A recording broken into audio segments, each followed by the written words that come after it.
The gleaming spires of Nexus Prime reached toward distant stars, their crystalline surfaces refracting the light of 3 suns. Kara Zhang adjusted her environmental suit's tolerance settings, still uncomfortable with the slightly higher gravity and thinner atmosphere preferred by the Alzarethi, who had designed the Confederacy's capital millennia before humans achieved spaceflight. Once again, she found herself directed to the service entrance reserved for lesser species. The guard, a towering centauran with iridescent scales, barely glanced at her diplomatic credentials. "Probationary entrance only," he rumbled, mandibles clicking in what Kara had learned was amusement. "Council already in session." She swallowed her retort. As Earth's representative to the Galactic Confederacy, she couldn't afford to create an incident, not when humanity's status hung by such a tenuous thread. The 500,000-year-old Confederacy operated on rigid hierarchies, with species ranked by age of spaceflight, technological advancement, and psychic potential.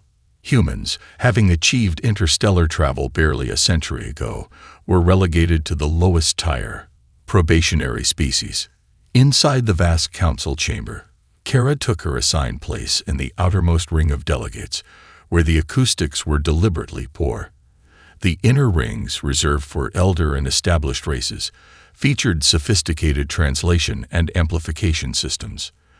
The middle-aged human woman straightened her formal diplomatic uniform, a blend of Earth tradition and concessions to Confederate protocol, and activated her personal translator.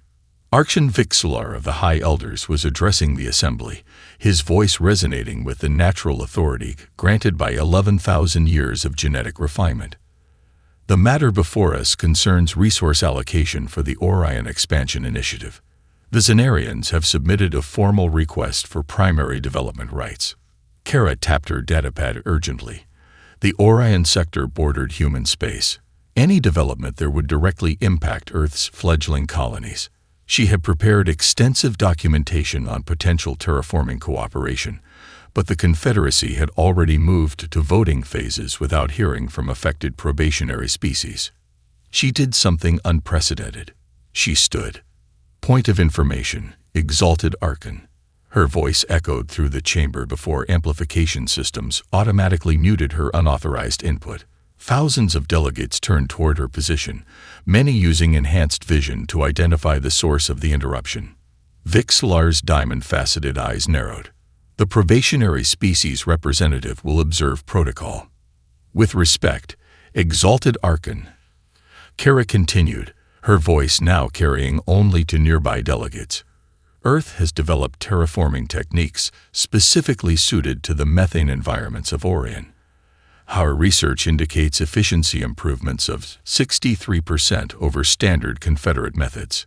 The Archon waved his hand dismissively. "Earth's undeveloped technologies are not recognized by the Confederate Science Authority. The Zenarian proposal is accepted." That evening, frustrated and exhausted, Kara took an unauthorized detour through the diplomatic quarter, seeking a moment of solitude in the memorial gardens. As she rounded a crystal archway, voices drifted from a secluded alcove.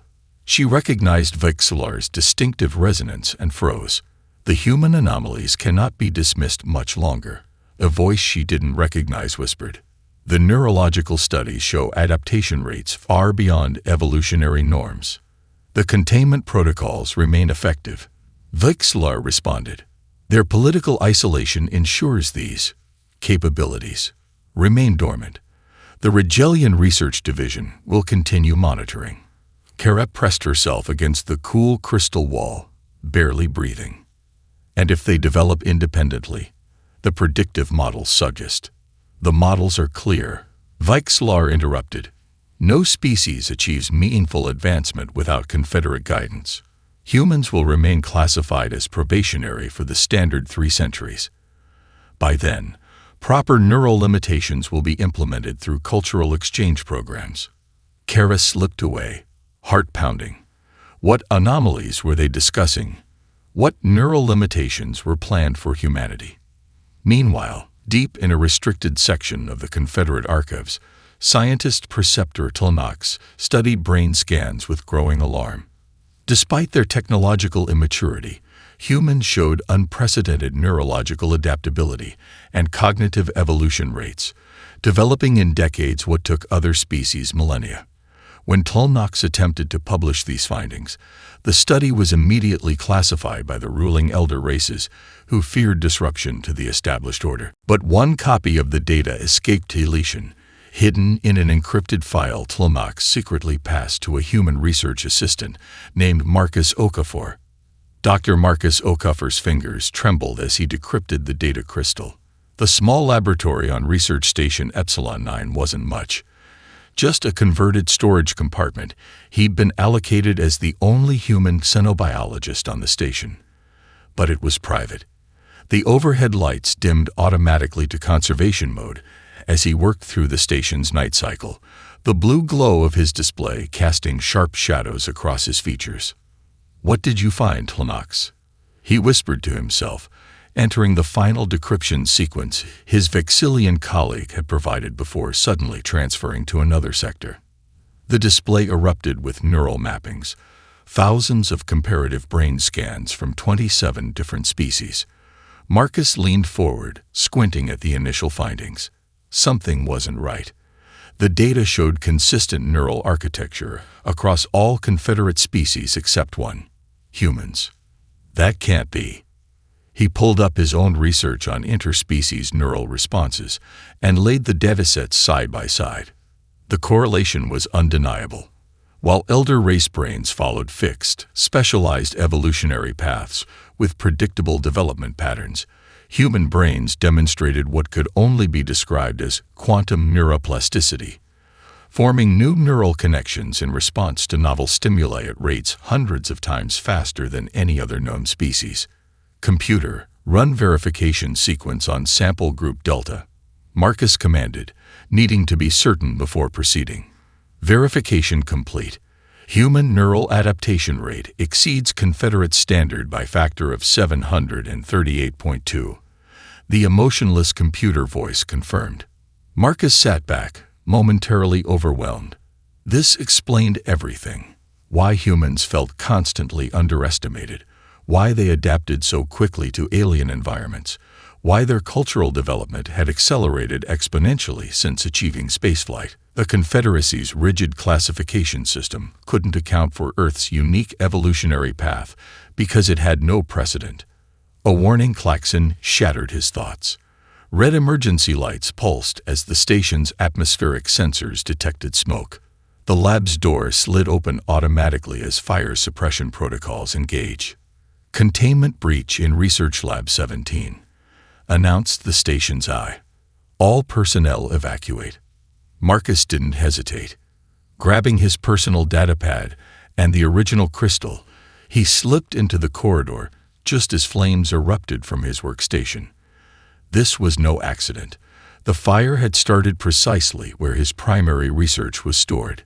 2 days later, Marcus huddled in the cramped cargo hold of a Drell-Thean freighter, having paid the reptilian pilot a small fortune in Confederate credits to ignore passenger protocols. His destination: Helix Station, where Earth Representative Kara Jong was attending a diplomatic summit. The reunion in a crowded alien bazaar near the station's commerce hub was tense. Kara had insisted on public spaces, wary of Marcus's cryptic message about compromised security. They spoke casually, pretending to browse exotic merchandise while conversing in hushed tones. "The neural structures don't match, Kara," Marcus explained, carefully passing her a secondary data crystal disguised as a trinket. "Every species in the Confederacy shows the same basic neural architecture, except us." Kara's eyes widened slightly, maintaining her diplomatic composure even as she processed the information. "That matches fragments of conversation I overheard between Archon Vixlar and another elder. They mentioned human anomalies and containment protocols." "There's more," Marcus continued, suddenly freezing as he spotted the distinctive shimmer of an oculid surveillance drone hovering between merchant stalls. "We need to move. Now." They casually separated, using the dense crowd as cover. Marcus led them through service corridors and maintenance shafts until they reached a disreputable data broker in the station's lower levels, a hunched Vixillian with augmented neural jacks protruding from his cranial ridge. Confederate archives. Dangerous, the broker wheezed, examining their payment. But possible. Hours later, surrounded by holographic displays in the broker's shielded vault, Marcus and Kara stared in disbelief at thousands of redacted studies on human cognitive potential spanning decades. A systematic suppression campaign orchestrated by the highest levels of elder race leadership. "They've been lying to us," Kara whispered. "To everyone. Not just lying," Marcus corrected grimly. "They're afraid of us." Emergency alerts blared throughout Confederate space, their distinctive three-toned wail recognized across thousands of worlds as a sign of imminent catastrophe. On the grand observation deck of Rigel Prime, civilians of a dozen species gathered in stunned silence as the holographic tactical display showed a massive fleet breaching the sector's outer defensive line. The Chexthi had come. Crystalline dreadnoughts, their angular hulls pulsing with alien energies, methodically disintegrated the first Confederate response fleet. 3 worlds had already fallen in neighboring systems, their orbital defenses shattered within hours. "All civilian vessels, initiate immediate evacuation procedures," announced the planetary eye, its usually calm voice modulated to convey urgency. This is not a drill. Aboard the Confederate flagship Eternal Dominion, Admiral Kirvosh of the Centauran Navy watched in mounting horror as his primary fleet, coordinated through the mandatory telepathic network, executed textbook maneuvers against the invaders, and was systematically destroyed. "They're anticipating every move before we make it," his tactical officer reported, mandibles clicking in distress. "It's as if they've developed countermeasures specifically tuned to our coordination protocols." The Admiral's carapace ridges darkened with dread as another formation of capital ships vanished from tactical displays. His fleet decimated and his flagship crippled, Kirvosh made a decision that would later see him court-martialed for breaking Confederate protocol. "Get me Captain Novak," he ordered. Immediately. Captain Lena Novak had been monitoring the battle from the fringes, her small contingent of Earth vessels officially designated as observer status only by Confederate command. Tall and weathered, with short-cropped gray hair and eyes hardened by decades of service, she received the Admiral's transmission with practiced composure. "Your ships are the only ones the Chexthi haven't engaged," Kirvosh explained, his image flickering as the flagship's systems deteriorated. "I am authorizing your squadron to defend Rigel Prime, contingent upon full adherence to Confederate battle doctrine." Lena's expression remained neutral. "Understood, Admiral." Earth squadron moving to engage. The moment communication terminated, she turned to her bridge crew. "Disregard Confederate doctrine. Activate Improv Protocol Alpha." Her 12 ships, small, maneuverable, and crewed entirely by humans, abandoned the rigid formation patterns required by Confederate regulations. Instead, they scattered into what appeared to be random positioning, communicating through a secure channel playing what sounded like chaotic jazz rhythms, a timing system incomprehensible to non-human observers.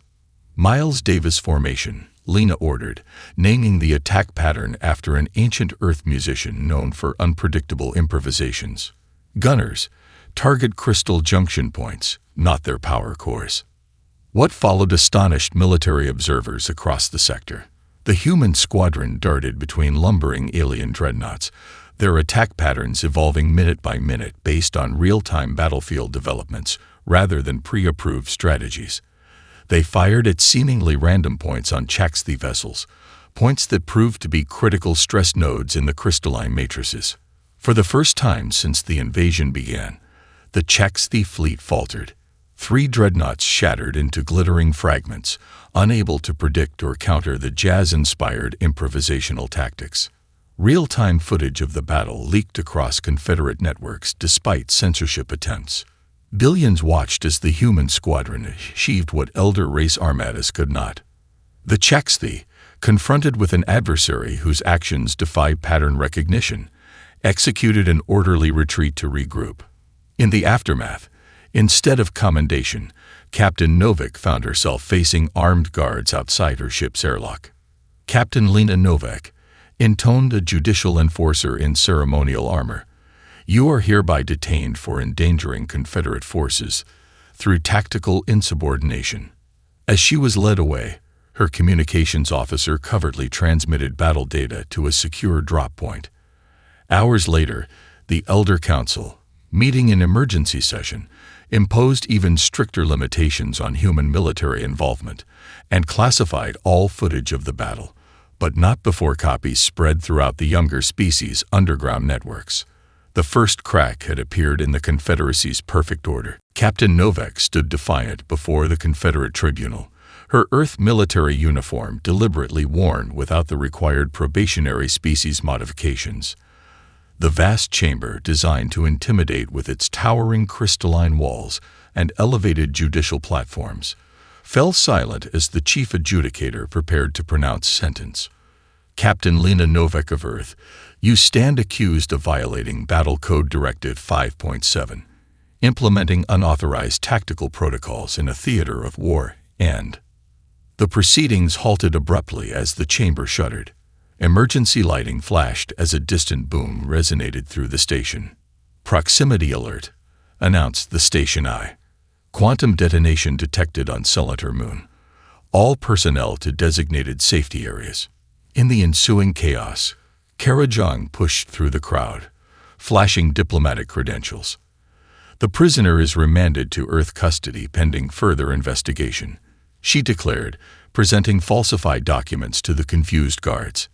Minutes later, they were racing through maintenance corridors toward a waiting shuttle. That was no coincidence, Lena noted grimly. The Chexthi sent a message. They're not done. 2 days later, in a decrepit maintenance hub on Cirrus Station, repurposed with signal jamming technology smuggled from fringe worlds, representatives from 17 younger species gathered in a tense semicircle. The abandoned mining facilities' reinforced walls protected them from both detection and the harsh vacuum of space, though the atmosphere recyclers wheezed alarmingly every few minutes. This meeting violates at least 15 Confederate protocols, murmured a nervous Pentaxian diplomat, his crystalline exoskeleton clicking with anxiety.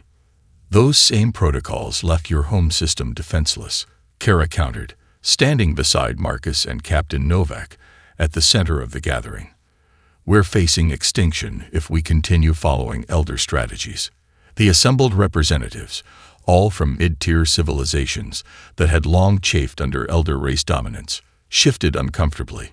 Footage of Lena's battle success had catalyzed their discontent into action, but open rebellion carried severe consequences. The statistical probability of defeating the Chexthi through conventional Confederate tactics is approximately 0, announced a new voice. All eyes turned to a Thalassian who entered through a side passage. Unlike most of his methodically logical species, this individual moved with unusual grace, his triple-lobed asymmetrical brain visible through the transparent cranial casing that marked him as an outcast among his conformist people. Vizran, Kara greeted him. Thank you for coming. The mathematician's 6-fingered hands danced through the air, conjuring complex holographic formulae alongside human brain scans acquired from Marcus's research. Your neural chaos, Vizran explained to the assembly. What the elders perceive as evolutionary immaturity creates decision matrices the Chexthi cannot predict. His tentacles twitched excitedly. I have analyzed Captain Novak's battle tactics. They follow no standard algorithm, yet achieved a 67% higher success rate than any documented Confederate engagement. What are you proposing? Asked a Centauran sub-admiral, her carapace bearing the marks of recent battle. A new defensive paradigm, Lena replied. One that embraces adaptation over tradition. Deep into the night, amid heated debates and species tensions, the foundations of the Adaptive Coalition emerge, a covert alliance dedicated to developing new strategies outside Elder oversight. Their planning was interrupted by a proximity alarm. Elder enforcers, Marcus warned, checking the perimeter sensors. They found us. The gathered representatives scattered through pre-planned exit routes as armored security forces breached the outer doors. Most escaped, but several were captured, including the Pentaxian diplomat. Hours later, the Elder Council publicly announced severe sanctions against all species involved in the seditious gathering, freezing trade access and military protection for 17 worlds. This disproportionate response reveals their fear, Vizran observed as the surviving coalition members regrouped aboard a modified stealth transport. The Elders recognize the threat we represent, not to the Confederacy, but to their control of it. Then we'll need to be smarter than they are, Kara said, determination hardening her features. And faster. The impossible happened with terrifying swiftness. The Chexthi crystalline armada materialized within the orbital defense perimeter of Nexus Prime itself, the supposedly impregnable Confederate capital system. Planetary defense systems barely activated before the first bombardment struck, shattering the grand spires of the Elder Council district. Inside the council chamber, representatives from hundreds of worlds watched in stunned horror as real-time tactical displays showed defensive fleets disintegrating under the precision assault.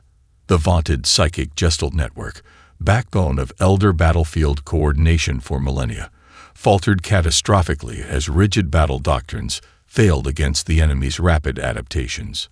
They've perfected counters to every standard Confederate maneuver, gasped High Admiral Zextor, his iridescent scales dulled with exhaustion as another formation of Elder battlecruisers vanished from tactical displays. It's as if they've studied our tactics for centuries. First Elder Omantar, ancient even by Elder race standards, rose from his ornate command throne. Initiate the final contingency protocols. All core world fleets will converge to defend Nexus Prime.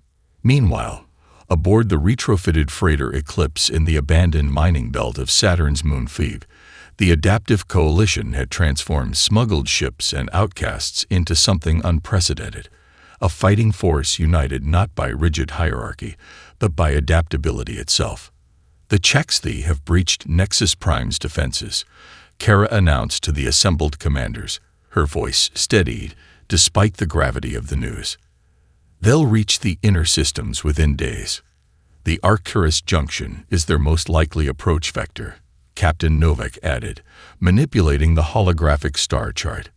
It's the gateway to all core Confederate systems, including Sol. In violation of direct Confederate orders, the Coalition's Ragdig fleet of 63 vessels jumped to Arcturus Junction, the last waypoint before Nexus Prime. Aboard the Eclipse, Lena implemented their radical strategy. Human officers served as tactical coordinators for vessels from 12 different species, each bringing unique capabilities, but following no standardized doctrine. Centauran vessels formed disruption screen using pattern echo. The Lashin cruisers established quantum targeting grid. Earth vessels commenced Jazz Protocol Brubeck. Lena ordered, naming the attack pattern after another ancient human musician known for complex time signatures. The Battle of Arcturus Junction unfolded like nothing recorded in Confederate military history. Coalition ships executed maneuvers considered heretical under Confederate doctrine, their movements a swirling chaos of individualized engagements.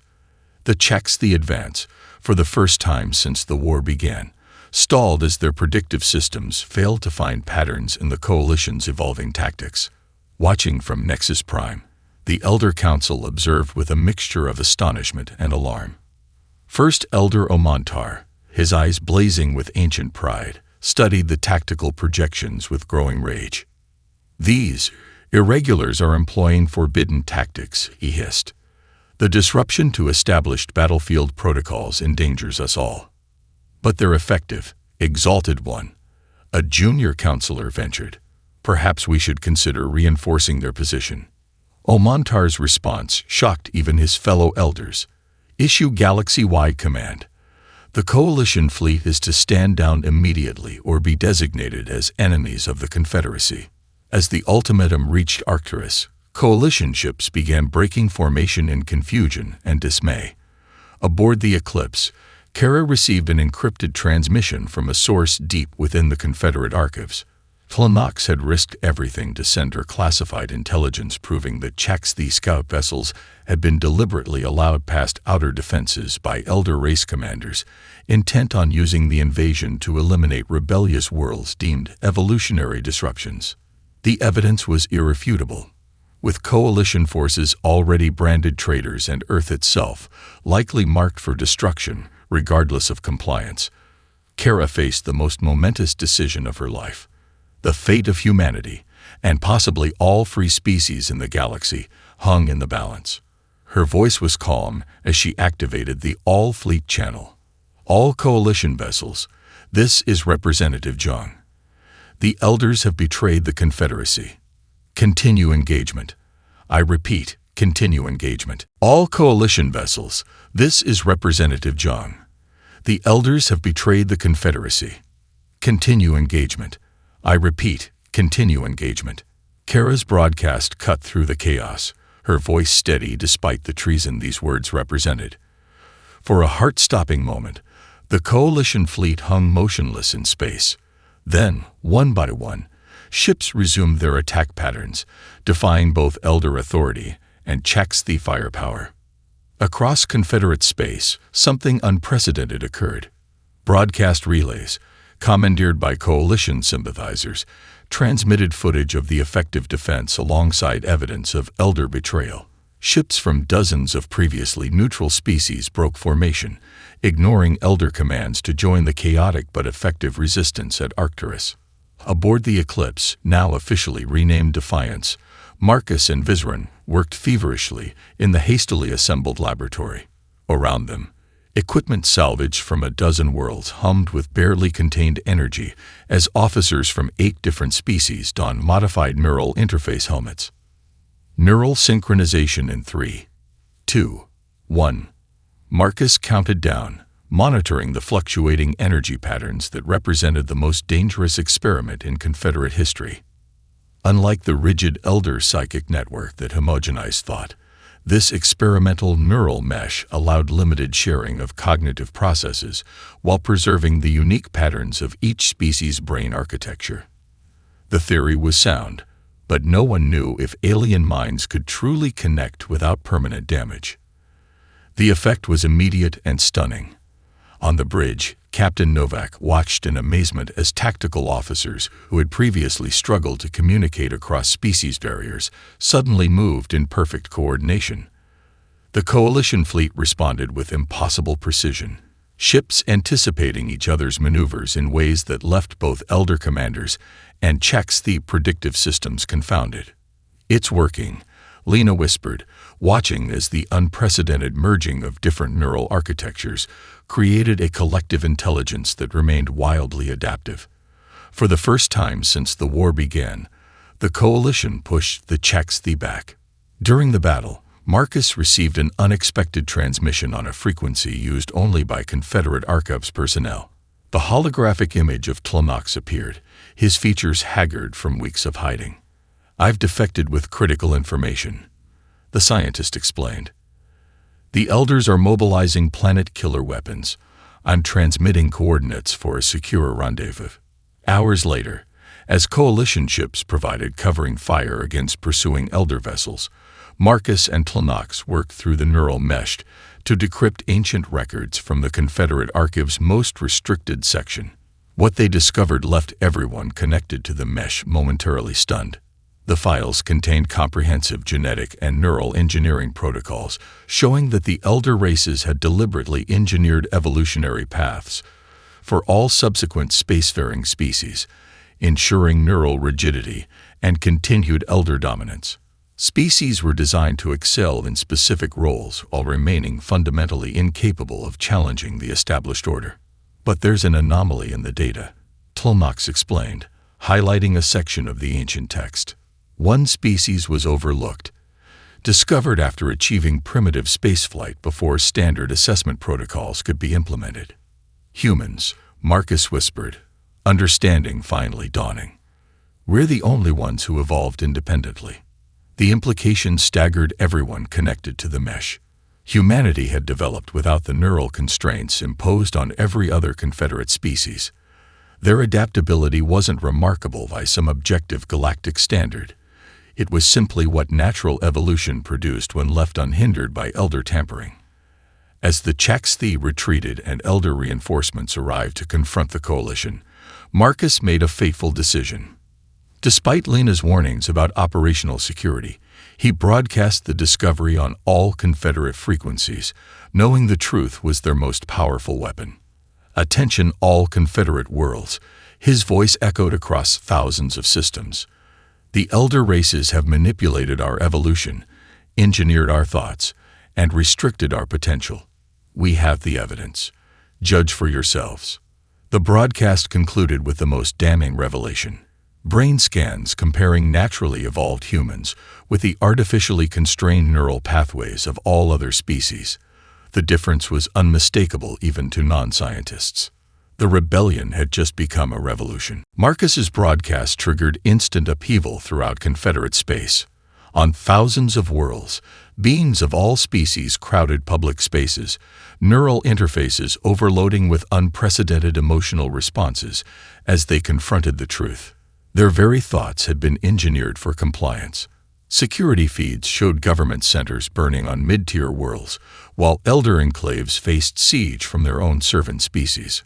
Footage spread across the galactic networks of crowds toppling ancient monuments, their synchronized chants echoing across star systems. "Free our minds." In an emergency session broadcast across all Confederate channels, the Elder Council appeared more ancient and fearful than ever before. First Elder Omantar, his ceremonial robes disheveled, addressed the growing rebellion from the partially damaged council chamber on Nexus Prime. "These human-instigated disruptions threaten our 500 millennia civilization," he declared, his voice trembling with barely contained rage. "We cannot permit evolutionary chaos to destroy what order has built." Behind him, a massive holographic display activated, showing a fleet of previously unknown vessels emerging from hyperspace near critical worlds. The ships were unlike any in the Confederate registry, ancient designs with ominous energy signatures that caused even veteran coalition officers to fall silent. "The Genesis array stands ready," Omantar continued. "These cleansing devices can reconfigure planetary biospheres to their primitive state. Earth will be the first example, followed by each rebellious world until order returns." The Elder fleet, bearing these planet-killer weapons, converged on the Sol system with overwhelming force. The Coalition, still recovering from the Battle of Arcturus Junction, scrambled to organize a defense of humanity's homeworld. Aboard the Defiance, Kara addressed the mixed-species crews of the Coalition fleet, her expression solemn but determined. "The Elders believe their technology makes them invincible," she said, standing beside Captain Novak and Vizrin. "But we've discovered their fundamental weakness."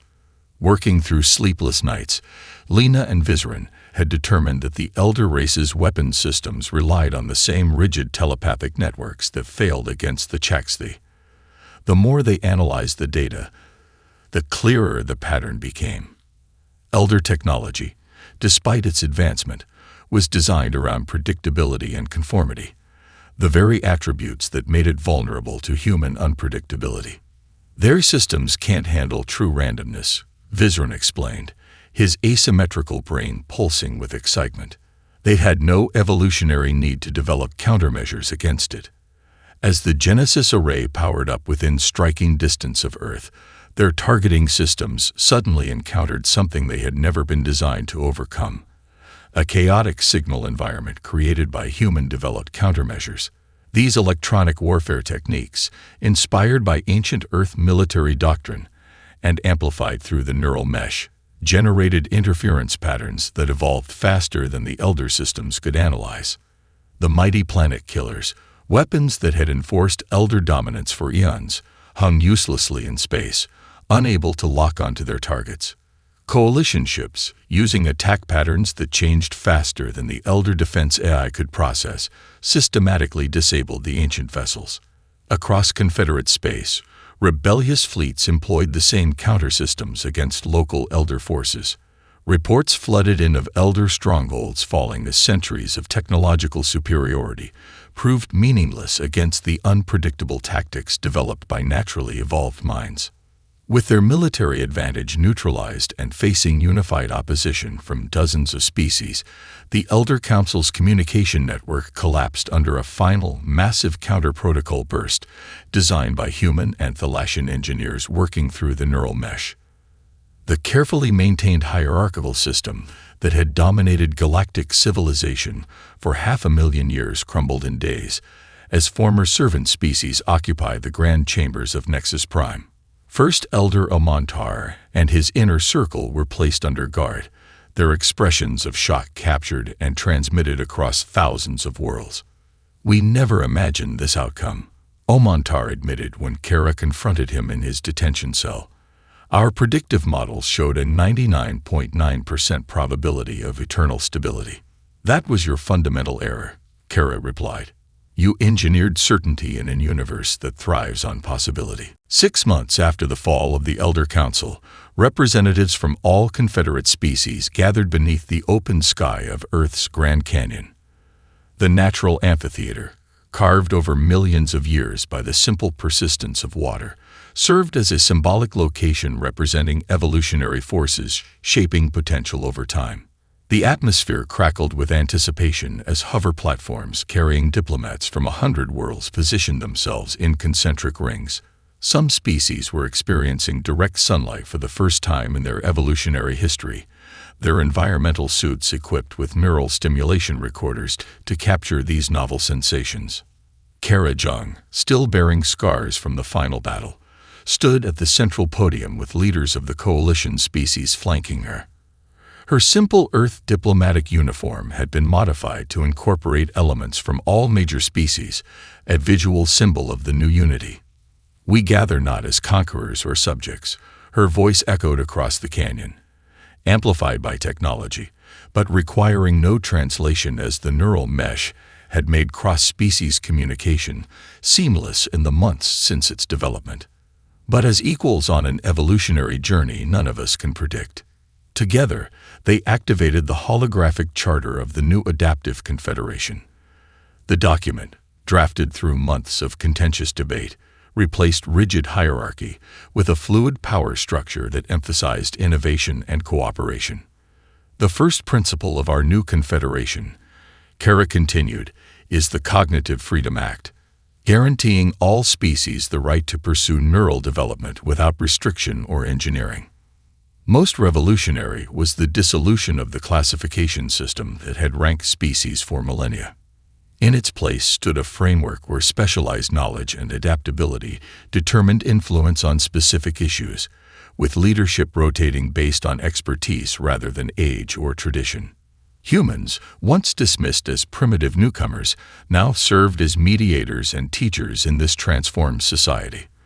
The Marcus Okafor Institute for Cognitive Evolution had opened its doors on 6 worlds, helping formerly constrained species explore their newfound potential for change and growth. Captain Novak, now Admiral, led the newly formed Adaptive Defense Force, where mixed species crews trained in tactical flexibility rather than rigid doctrine.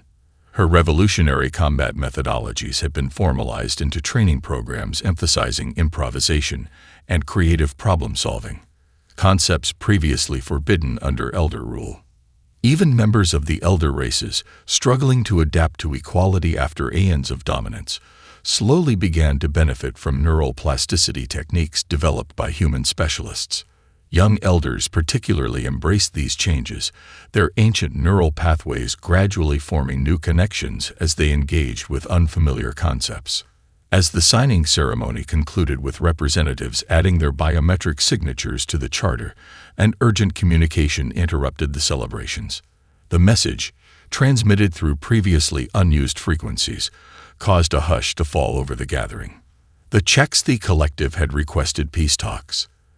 Their crystalline thought structures, according to the preliminary translation, were intrigued by the unprecedented galactic reorganization they had observed. The message suggested that the Chakthi had attacked the Confederacy precisely because they recognized the stagnation of elder domination as a threat to cosmic evolution. Their own crystalline society highly valued adaptation and change. Later that evening, standing alone on a canyon overlook as celebration lights flickered below, Kara, now first mediator of the Confederation, was joined by Tlanox and Fizrin. As they watched ships of 100 designs weaving harmonious patterns in the night sky, Kara reflected on the irony of their journey. The elders feared our potential because they couldn't predict or control it, she said. They saw chaos where there was simply growth. Perhaps, she mused, watching a star streak that might be the first Chakthi diplomatic vessel approaching. That's what truly makes us human. Not our specific neural pathways, but our embrace of uncertainty itself, our willingness to evolve into whatever we might become. Below them, species that had been enemies for millennia now collaborated on technologies beyond anything the elder-controlled Confederacy had permitted. The future stretched before them, unpredictable, challenging, and gloriously free.